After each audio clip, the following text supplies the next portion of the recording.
thinking a little bit earlier before you go to sleep there that people just don't do this. No. We're going on almost a year and a half. You think of all the places we've been and the things we've done in a year and a half. I mean, how can you trade that for whatever? It goes back to the sort of the Greek, the ancient concept of taking the quest, the journey, and people just, I mean, we can't, in the modern age you can't do it because people just aren't free. And the priorities, the thing is you got to give up so much, like everybody thinks you're crazy or stupid or lazy. Yeah. And all you want to do is go down the road. All you want to do is see and do more, experience the world more, and you don't fit in anything. Everybody says you're responsible for wanting to do that, but I don't know. Well, you're responsible. For instance, we've been between Houston and Texas in the past year and a half, probably, what, 4 times, 5 times, 3 times? And tomorrow we'll head to Austin, stay for a week, and head back to Houston. And if all goes well, in 2 or 3 weeks, maybe head down to Mexico,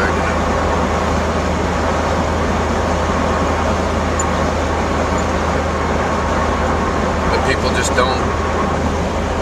They don't do that. I mean, by choice. People will do it sometimes if they don't have a choice, if they, lose their home or whatever. But people just don't say, well, golly gee, I'm still young enough, and strong enough, and savvy enough, and can take the, sleeping in your truck, or camping out, or sleeping on somebody's kitchen, or whatever it takes, but the road just keeps going and it doesn't stop, man.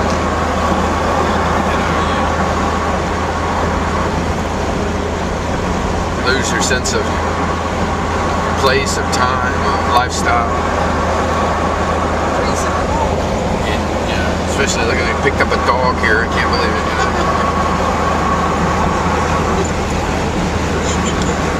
Still the same wife, though. I got the same wife. Didn't pick up a new wife. Picked up a new dog, though. Or a new husband. No, I didn't get a husband either. One of the things about, we learn from the past. Wasn't it like when you were young, people were traveling a lot more, or what? Well, it certainly seemed, I don't know. It seems like to me, well, especially because I was, in the late 60s, early 70s, and there were, it was a big thing to travel, and was it? Somehow I think that it's less of a priority now to young people or people in general. Where you saw that kind of was up in the Blue Ridge Parkway there in Virginia and North Carolina, and the parks were empty. Right. They were empty, and it was still summertime in August, and school wasn't in session, but they were empty. I mean, they were empty. There was nobody in them. Campsite had 40 campsites. There was maybe 5 of them that were taken. And yet, older people or the Harley Davidson crowd, one or the other. Just really didn't see families. You didn't see young people just out, traveling around, seeing the world, experiencing it. Well, people are not very friendly where they invite you over to their house. Like if you, I think maybe there's a difference there when you were young. I remember hitchhiking and people taking me to their houses, and I think the world has definitely changed. It's become more urban. And with it, people in the cities don't say hi or hello. In the country, they still do. They still wave and they say hello. They say hi. Right. It's true. But I think maybe with the Mexican. The Mexican people, culture, there was a Mexicano guy in the park today that said hi to me in the park today. In Houston, yeah. But you know, I mean, I mean, if you meet somebody, like, you know, online, waiting for something, and they're there and you start a conversation, and you get to know, no, I don't know, maybe this is with ladies. You know, like the lady I met there in my manor, talking, you know, waiting, and we were there a while, half an hour or like an hour, and she, you know, wanted me to come over to her house. Yeah. She invited us to come over. Yeah. And if you meet American or Caucasian, you know, they don't do that. They don't do that. They don't say, well, come over. It's Unless everybody goes home to their own little world, and that's where they. And they're in Houston, the people that you meet, you know, they do want you to come over. Yeah. But they're Mexican American. Yeah, they're Mexican Or American. Mexicans.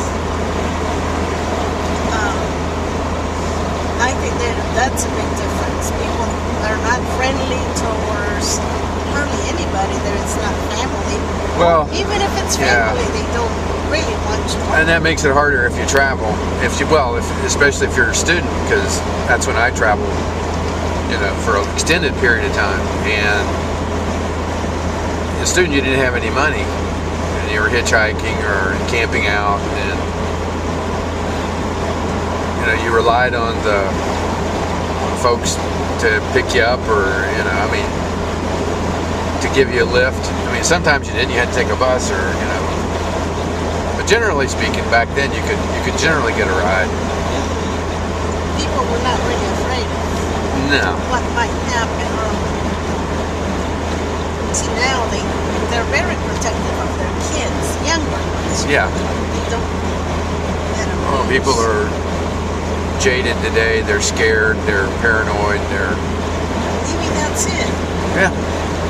Maybe that's it. That's, you know, they don't. It's not a look at that. Look at those tractors over there. They